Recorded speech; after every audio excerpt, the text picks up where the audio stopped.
Okay, so we've all heard it, right? The usual take on dreams. That they're just, random brain static, the mind cleaning house while we sleep. Yeah, basically meaningless noise. Or maybe just processing the day's stress. That's the common view. But what if? What if that's fundamentally missing something huge? What if our dreams aren't just fiction? What if they're more like fragments of another truth? Today on the Deep Dive, we are really going deep into the nature of dreams. We're drawing on some fascinating ideas from the Quiet Code, specifically their video, Your Dreams Are Not Fiction. They're messages from other realities. And that's exactly our mission here, to unpack that idea, to challenge those standard assumptions about dreams. We're exploring how dreams might actually be, access points, portals even, to other realities, maybe deeper knowledge or connecting with a bigger sense of self. A multidimensional self. Exactly.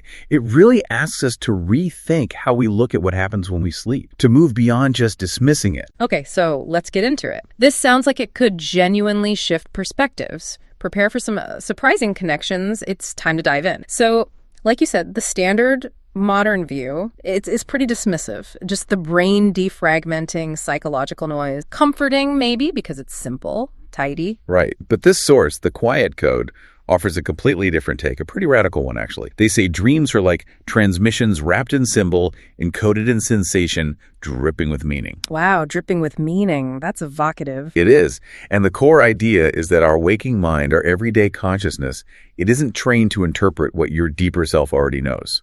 Because, the modern world tends to dismiss what it can't measure. Dreams are slippery, hard to quantify. So they get sidelined as just noise. Pretty much. Yeah. Psychological static. But I bet everyone listening has had that one dream. You know the one you just couldn't shake off. Maybe a scene more vivid than real life. Or a feeling that just stuck with you for days. Like a message you almost... What if that wasn't just a dream? What if it was content? Well, that leads right into this idea of dreams as access points, or even portals. The thinking is, when your conscious mind quietens down at night, the everyday filter, they drop. The programming pauses, yeah. Exactly. And what steps forward is the unfiltered you. They call it your astral self. This part of your awareness isn't tied to the physical body in the same way. It's freer. Freer to move through what?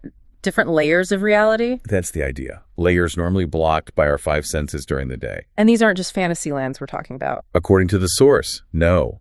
They're described as potentially parallel dimensions. Alternate versions of this life. Whoa. Lives you've lived before. Lives you're living now in timelines your conscious mind cannot see. That's a lot to take in. Parallel dimensions intersecting with our sleep. How does that even work? Are we aware of it in the dream? Or is it just echoes? Often, it seems to be more like echoes we bring back, which kind of explains why dreams can feel so weird and non-linear, right? They don't follow waking logic. Yeah, exactly. Things just happen. People appear out of nowhere. Well, the source suggests that's because the information is being routed through a symbolic system. Symbols are the bridge, the language between these realms or states of mind. Okay, so symbols are the key. Right. Things like the color of the sky, the way someone looked at you, the building that had no doors. These aren't just random details or mistakes. They're described as pure data.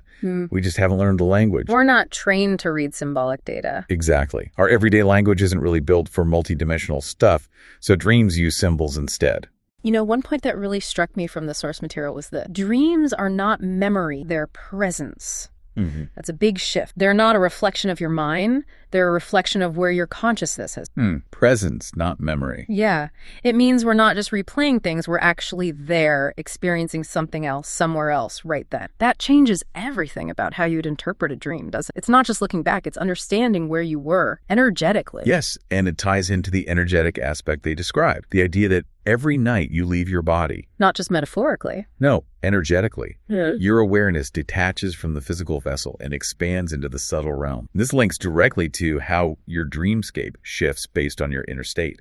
Like your emotions tune the channel. How so? Well, they say fear pulls you into fragmented, chaotic plane, like static. Grief draws you into shadow realms. Yeah. Makes sense, right? Yeah, that resonates. But then love, stillness, openness, they take you higher, into clarity, communication, into what some mystics call the astral libraries. Astral libraries, like a database of knowledge. Kind of, yeah. Yeah. Or the in-between, or maybe just home. A return to a broader consciousness. That makes me think, what about dreaming of a place you've never actually been to, but it feels incredibly familiar? Or seeing a face you don't recognize, but feeling this deep connection, closer than family? Does the source touch on that?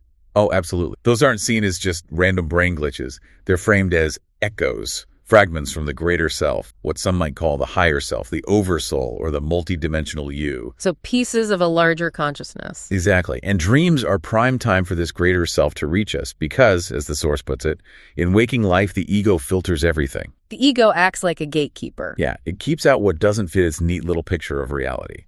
But in dreams, that gatekeeper is mostly off duty. And, okay, the visions can be symbolic, layered, full of archetypes. We talked about that. But the source emphasizes the feel, that unmistakable pull in the chest, that haunting clarity. It says that's the confirmation that you didn't imagine it, you experienced. Why is the feeling more important than the visuals, though? What does it confirm? Because the feeling is seen as the direct, unfiltered data. It's the emotional signature of the experience, bypassing the symbolic translation.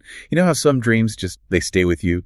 Not just the images, but like a frequency. Yeah, like a weight in your chest or just a lingering something. That's what they call resonance. Yeah. It happens when a dream touches something true in you, something beyond this lifetime. Your body, your deeper knowing, recognizes the truth, even if your mind can't fully decode the symbols yet. And if you zoom out, think about consciousness being layered.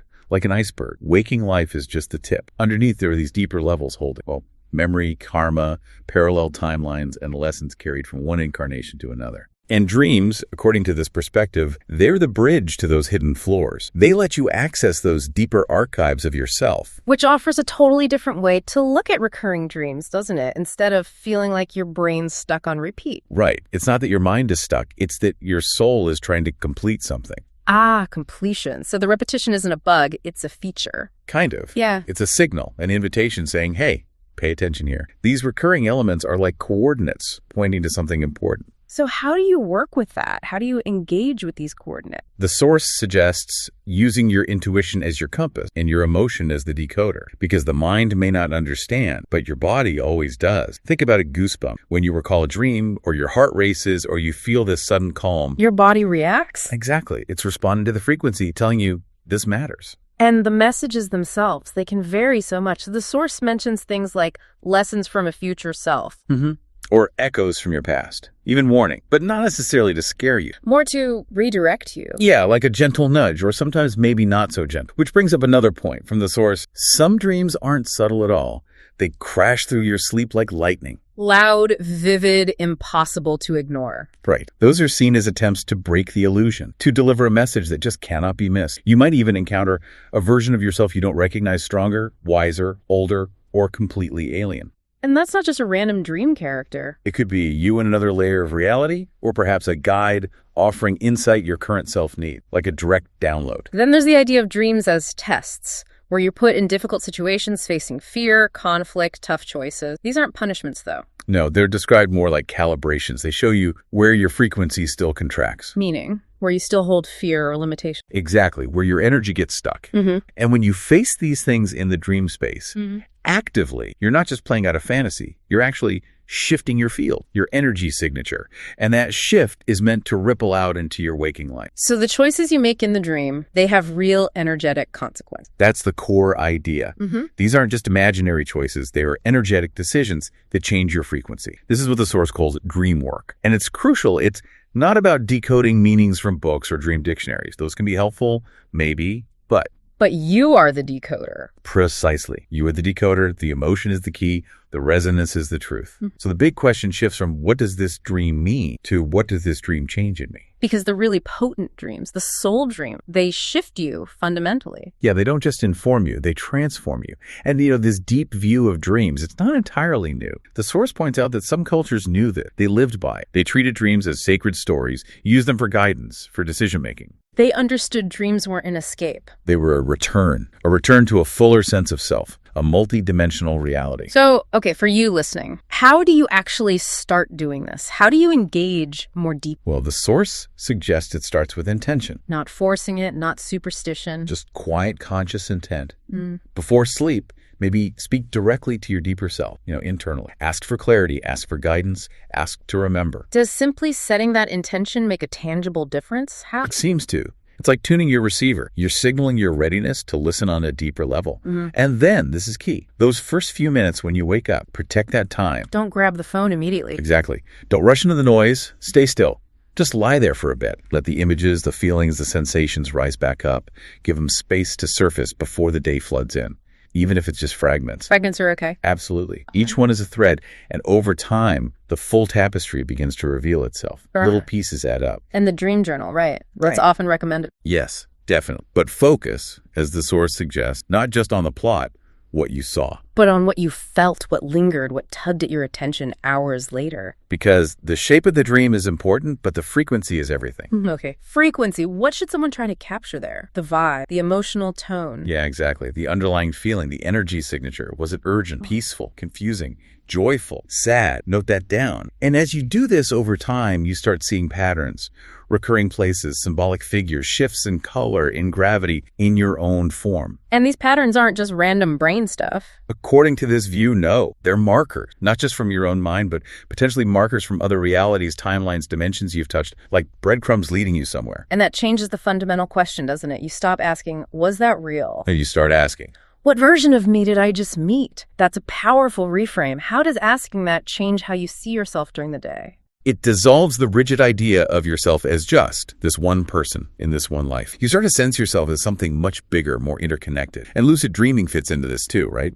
The source calls them training grounds. Training grounds, how? Because in a lucid state, you're aware you're dreaming and you can consciously interact. You can ask questions in real time and the figures in the dream can respond. You might realize this isn't just me dreaming. This is multidimensional dialogue. You can get direct insights. So bringing this all together, the message seems to be you were never just sleeping. You were receiving, remembering, returning. Dreams are doors, some wide open, some half closed, all waiting for you to notice, and maybe waiting for you to step through.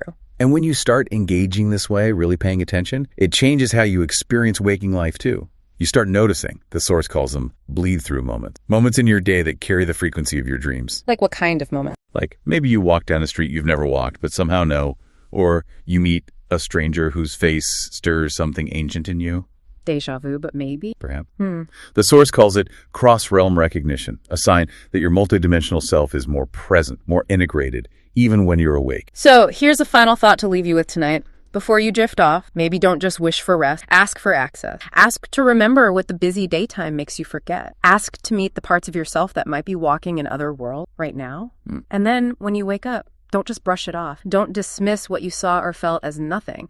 Because what if the most important message of your life wasn't scheduled for you, but arrived silently, profoundly in the middle of your... Think about a dream that stayed with you. Maybe one you've never understood. What if it wasn't just random? What if it holds a message you're finally ready?